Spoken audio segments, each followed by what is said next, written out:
I was an artist back then, and I did pencil drawings. I used to do all kinds of landscapes, and I liked the mountain, the river scenes, the rocks, and so even when we would go fishing, my brother Chuck, who was just under me, him and Dad would be fishing, and I always had my sketch pad with me, and so I would just sit on a rock and just sketch it. And I really never just copied them. I just kind of used it as an outline to see how the river and the mountains were, and then I would just draw my own. I like rock, cobblestone. I do a lot of cobblestone.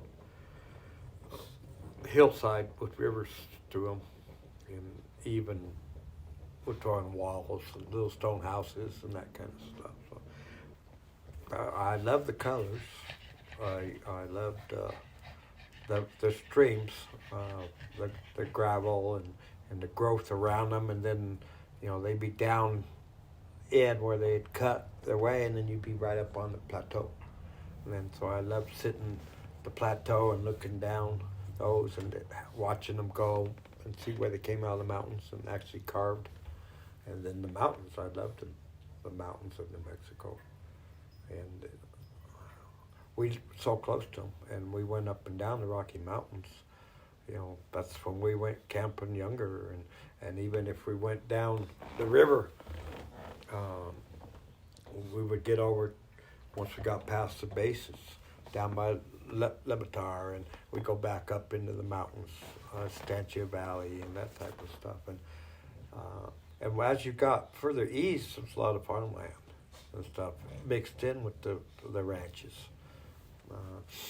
But I think the most I like was the colors. I like the colors of the skies, orange and pink, and then they would bring in like a bluish purple, and you would see that in almost every sunset.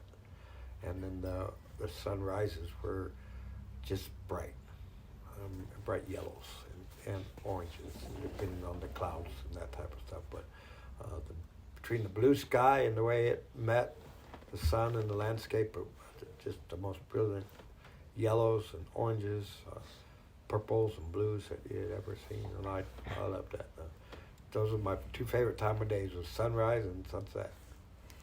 And I would sit out and clear into the dark and just start, and you could start counting the stars as they started to appear.